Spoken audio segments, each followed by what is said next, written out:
Ram, let me start with you. This is a home game for you. And you haven't seen Chicago yet. that's true.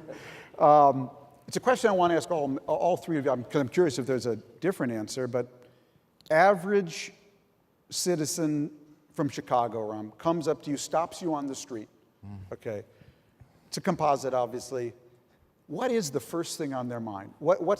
You know it's coming, you've heard it now so many times. What is the first thing on your citizens' minds today? Did you read Tom Friedman Sunday? Oh, well, thank you.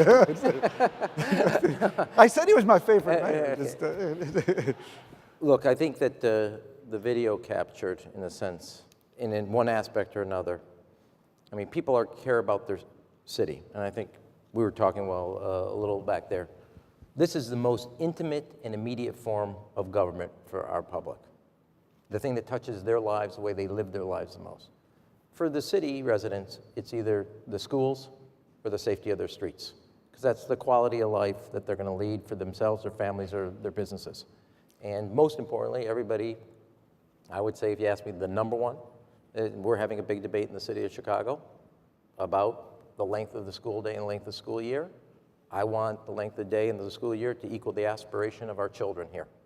And so fundamentally, the educational system and our capacity to have it be what they need it to be if they're going to live here in the city of Chicago.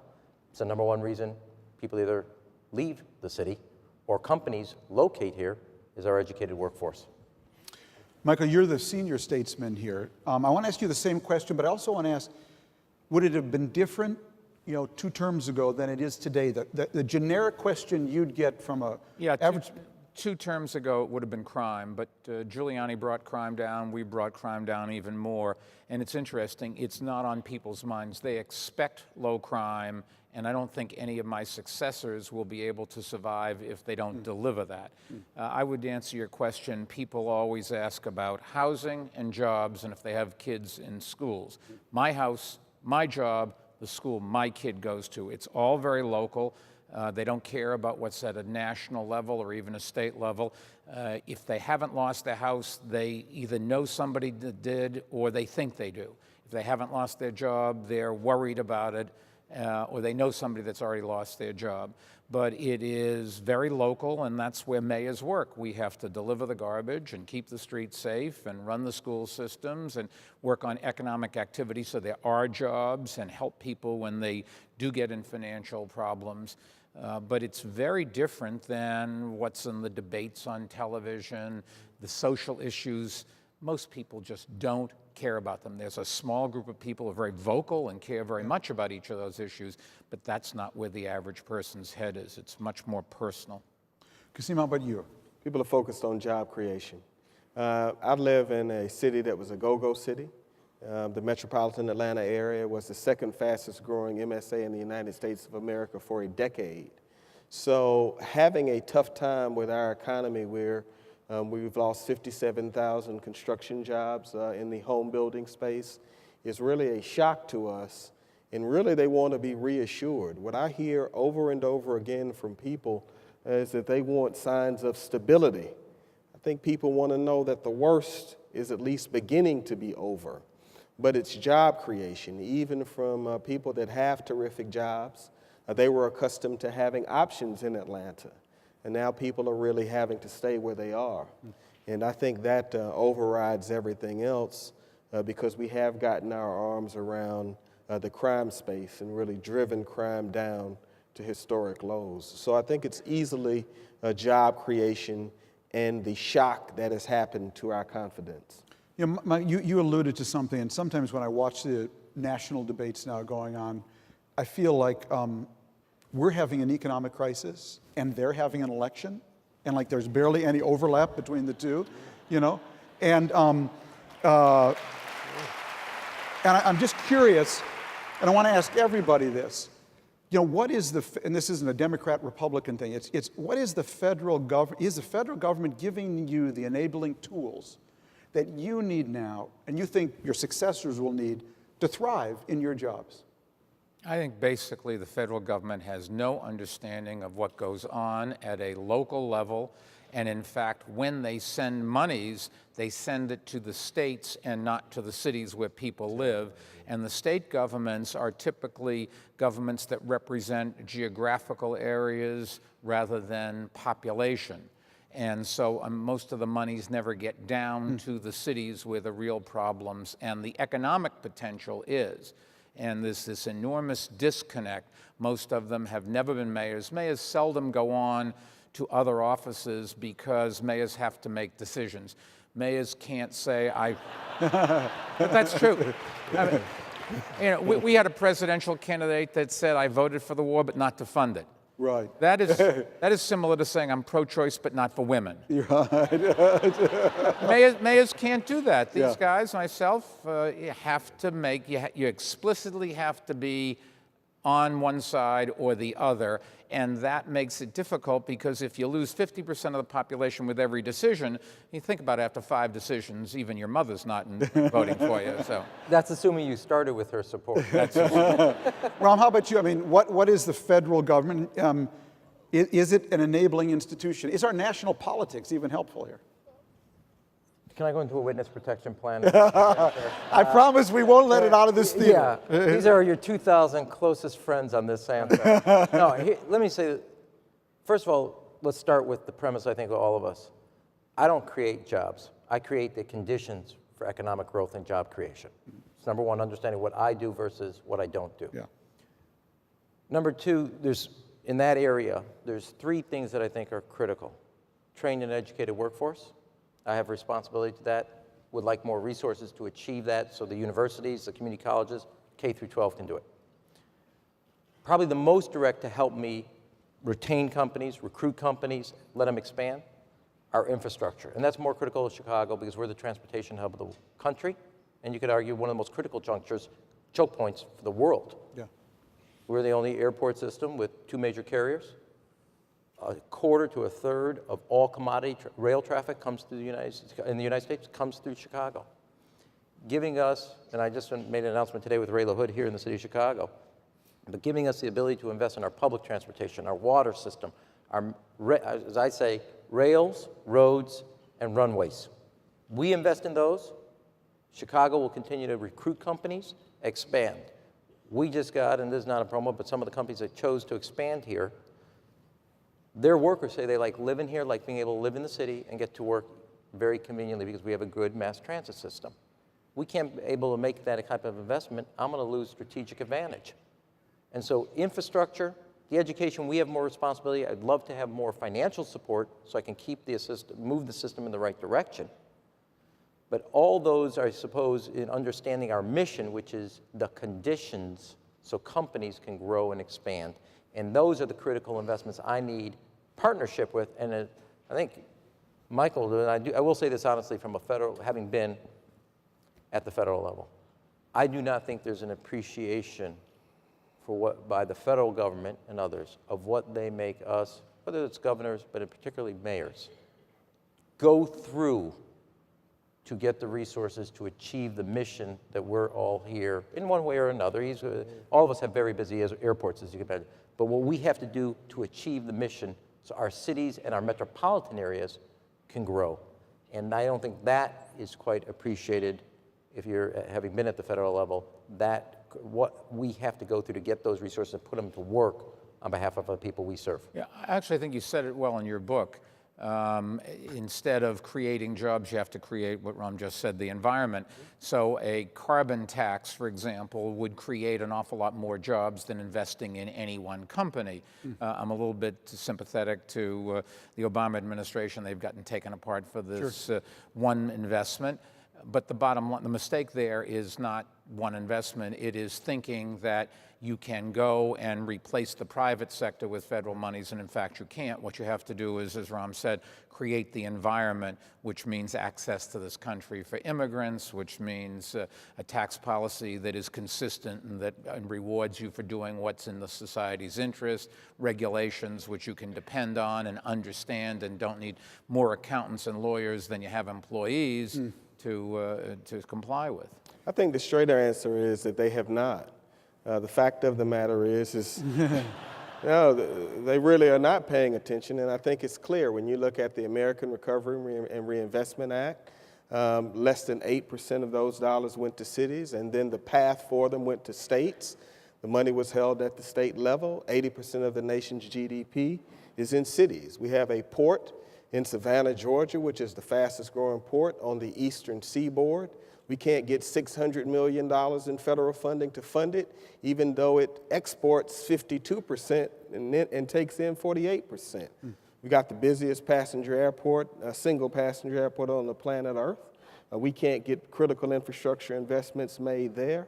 So I think the direct answer to the question is that they're not.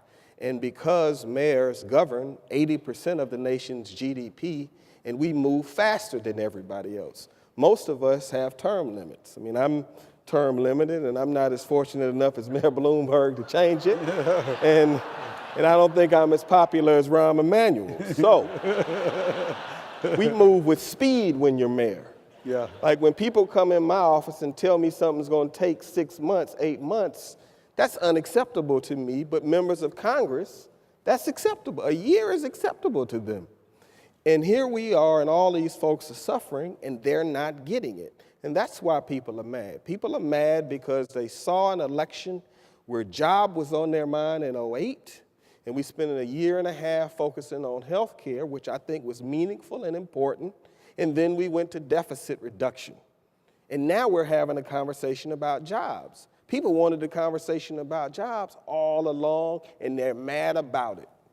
And that's why I don't think that they're reaching it. One of the things that I think you all have in common is a real hybrid politics. And I'm wondering if we're actually, from the bottom up, that the mayors are going to lead a change. And by that I mean, I think you all very much understand we need to do three things right now. We do have to cut spending because we've made promises to future generations we can't keep. We need to raise revenues in smart ways, not necessarily by new taxes, but by reform and initiatives. I know Rahm's worked on a lot of this. And lastly, we need to invest. We need to invest in those sources of our success. Rahm, I'll ask you, do you, and I want to get everyone's view on this, I mean, that's really a politics that doesn't correspond exactly to either the Democratic or Republican platforms today. I mean, to be a mayor, is it to really take on a very different politics right now? Well, yes, there is you say different, but it's old. There's that great phrase, there's not a Democrat-Republican way to pick up garbage. Okay, there is not. Now, and you have to, although we're trying to discover that, but there's not a way to do that. Okay, so in this sense, what we all have to do is, because it gets back to what I originally said, we are all in the most immediate and intimate government form that people have. As I like to say this, but it's true, and I can say this having served in the federal level. I used to do Congress on your corner, stand at the grocery store, meet my constituents. I never did town halls. I was always stuck in the fruit and vegetables section. Maybe there's a metaphor there. Nobody said to me, in the over 200 I did, why'd you vote that way on 1484?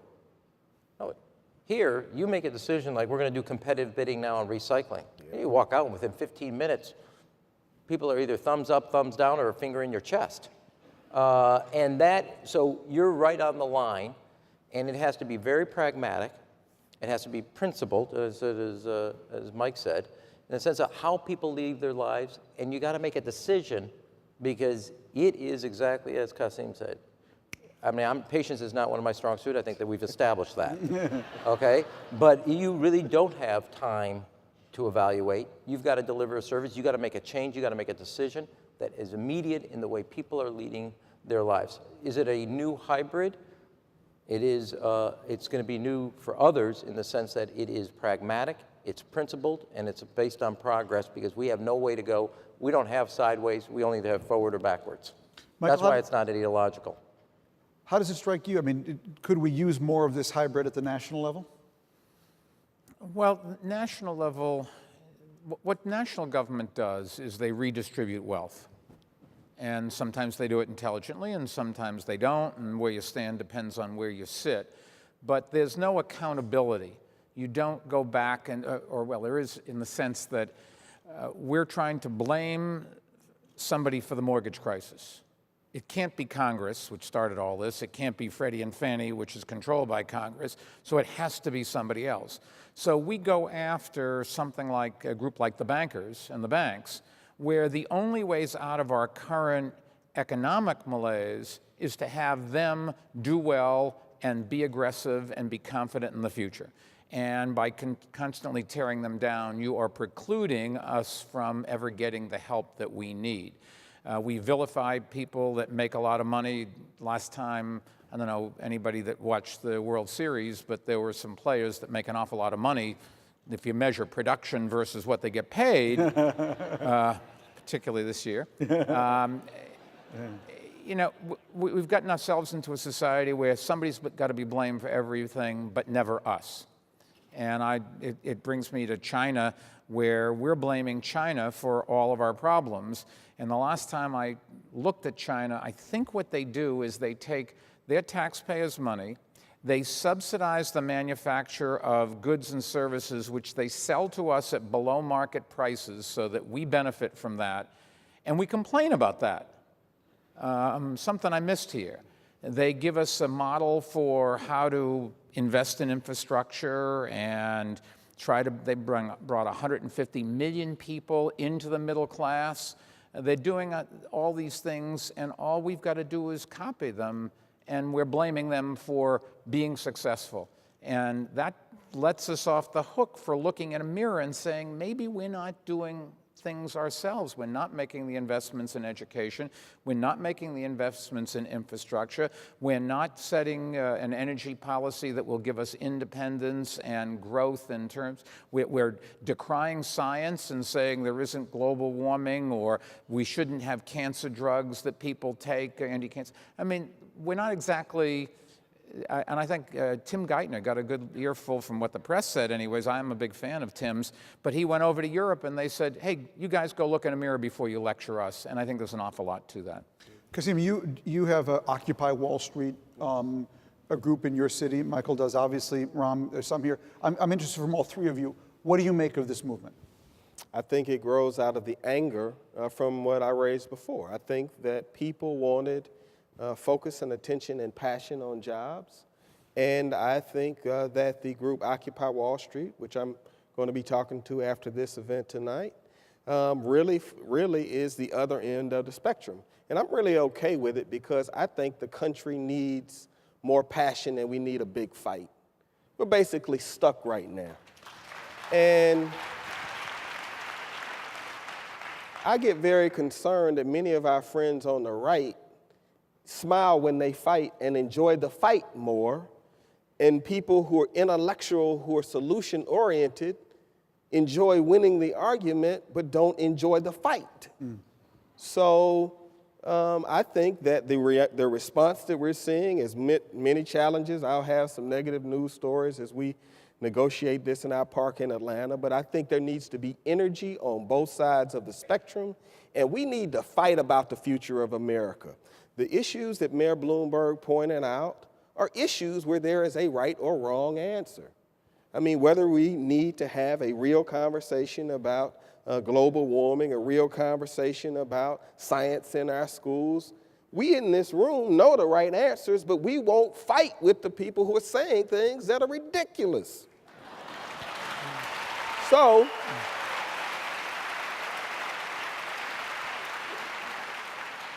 the system that we live in awards the people who want to fight the most.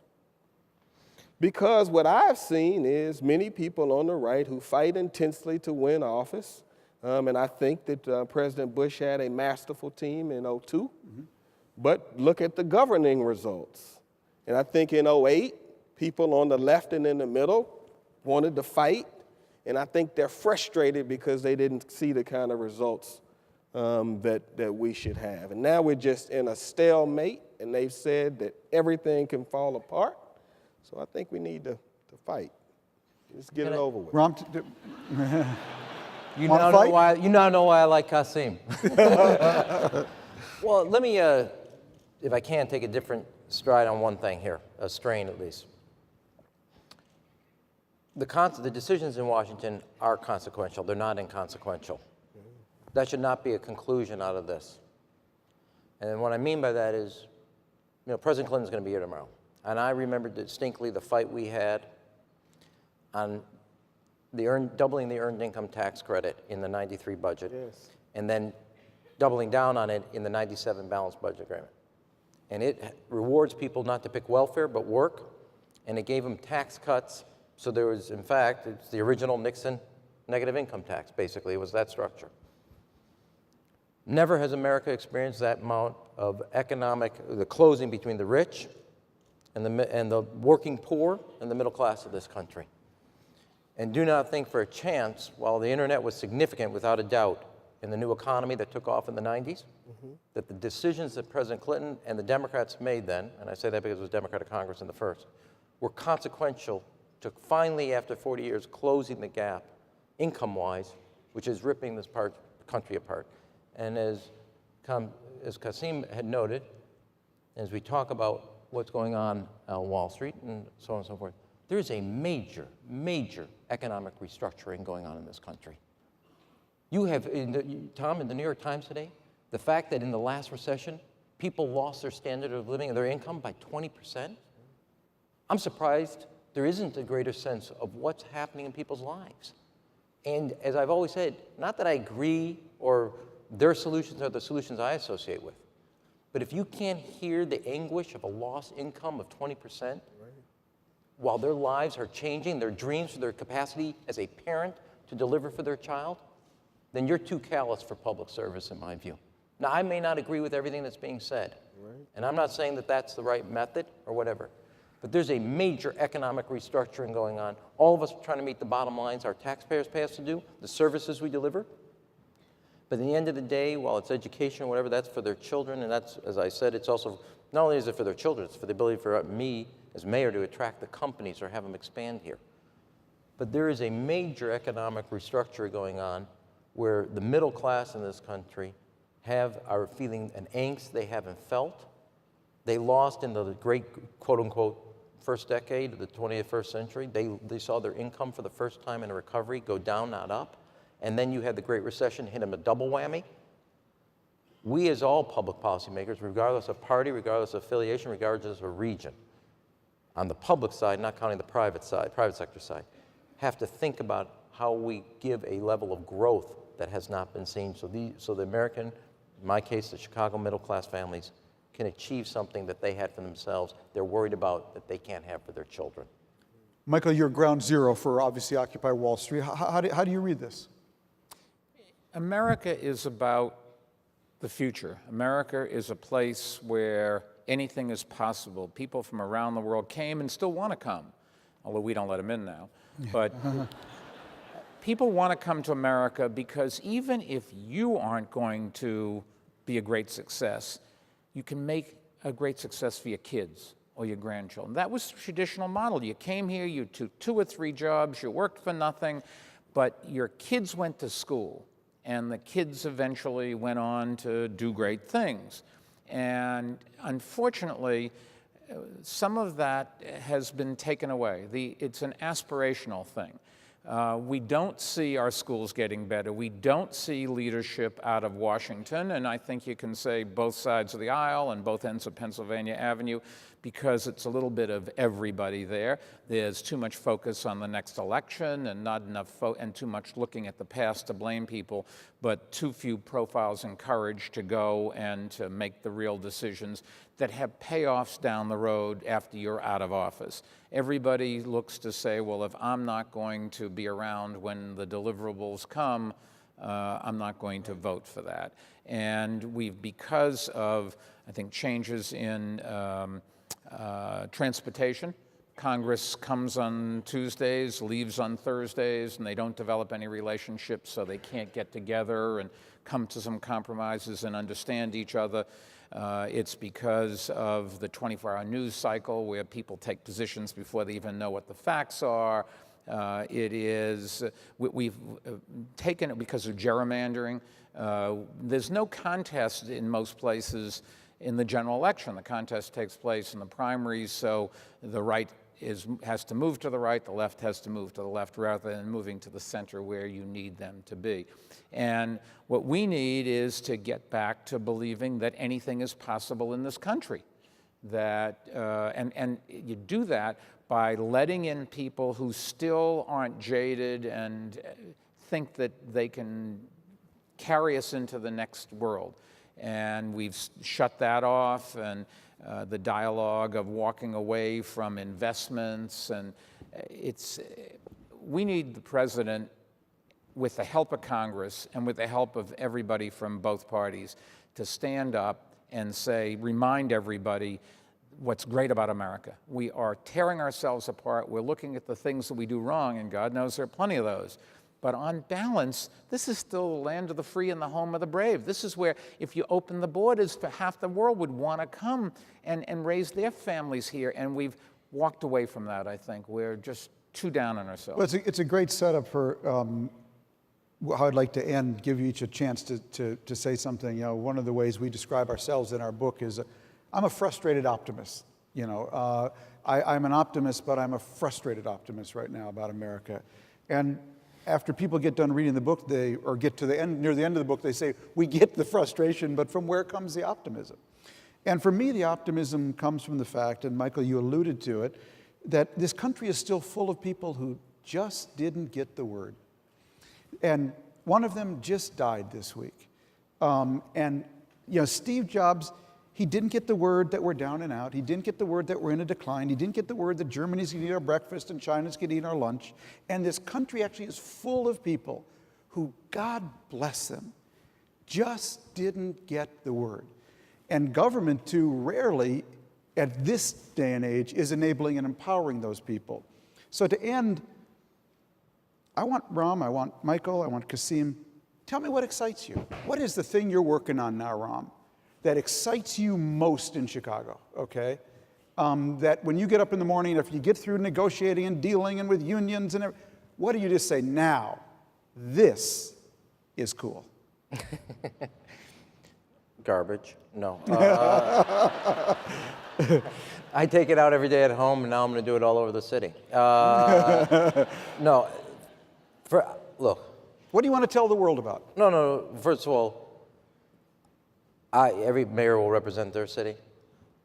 I've always believed this is the greatest city in the greatest country in the world. Number one, I love visiting New York, love Atlanta.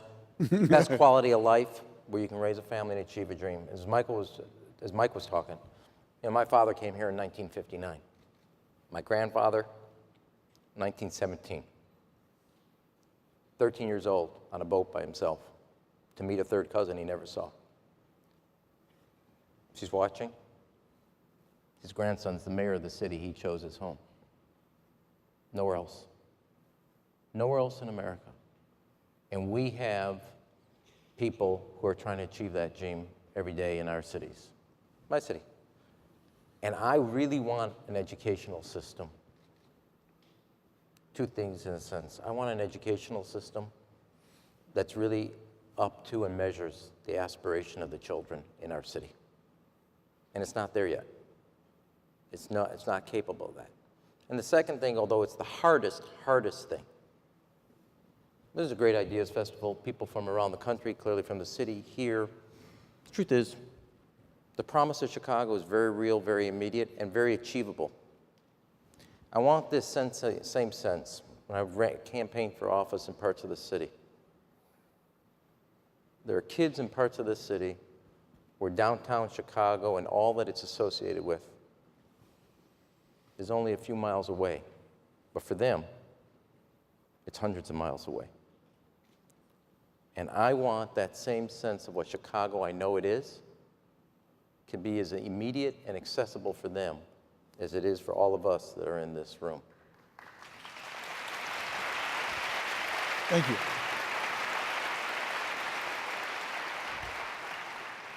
Michael, you've had a great legacy as a mayor of New York, a lot of achievements, but I know you're not done.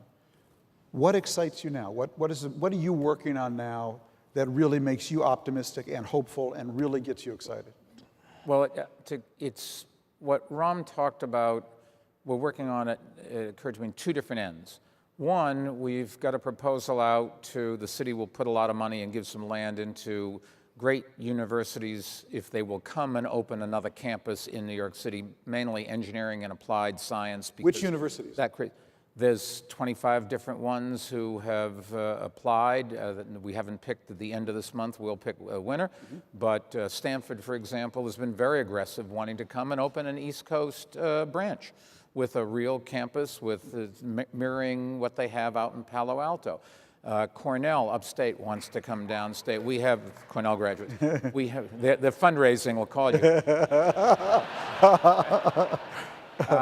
But at one end, it is creating the technological jobs of the future.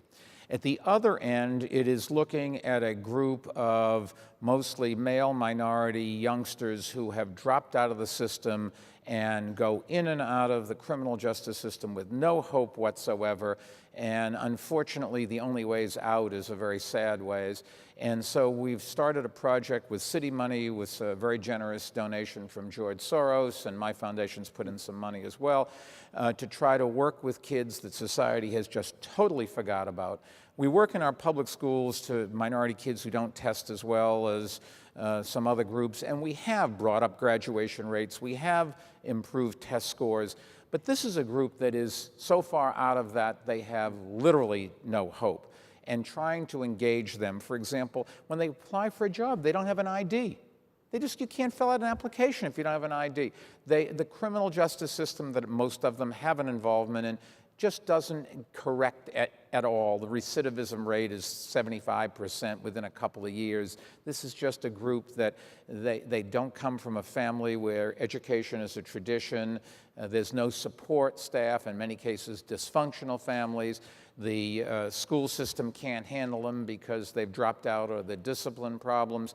But taking a look at the real other extreme and trying, which I think most social programs have walked away from because it's so complex, and you have to try new things, and that's why we've got some private money to try some things that haven't been done before.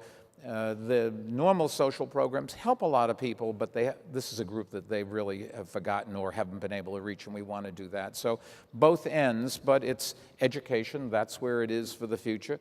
And if America is going to compete, it isn't so much that our education system isn't any good. In some places it's great, in some places it's gotten worse.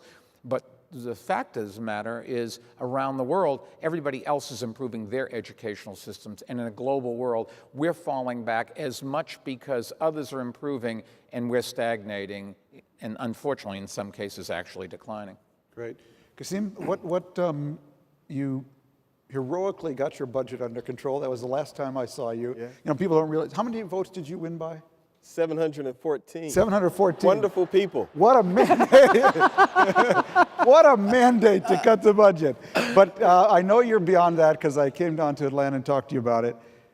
What excites you now? What floats your boat? What gets you up in the morning and says, man, this what makes my eyes open up is that we're taking on hard things.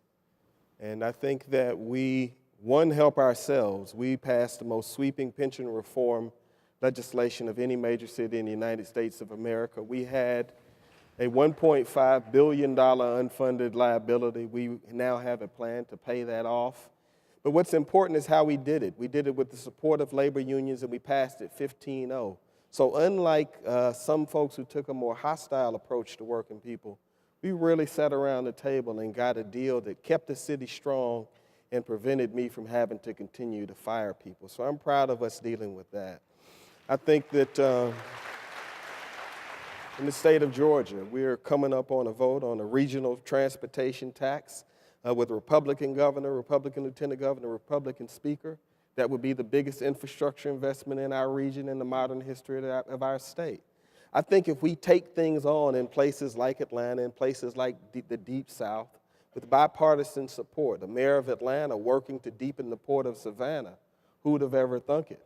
So I'm proud of us because we're taking it on, and if we can do it in Atlanta, and if we can do it in Georgia, for God's sakes, I believe that our ideas, threw that in, I believe that our ideas are scalable, and that other parts of the country can look at that. And then personally, I think about every day that I'm a public school kid who grew up in Atlanta my whole life. You know, I never had any extra help. I just went to school, a very basic and boring life, great parents. The question I ask myself when I wake up in the morning is, could a public school kid in the city of Atlanta, when they turn 40 years old, become mayor of the city? And right now, I don't believe that that's really the case. And until I can sleep at night knowing that a public school kid with my background has the same possibilities, same dreams and opportunities than I have, we really cannot rest. And that makes me wake up and work so much harder. So Thank you.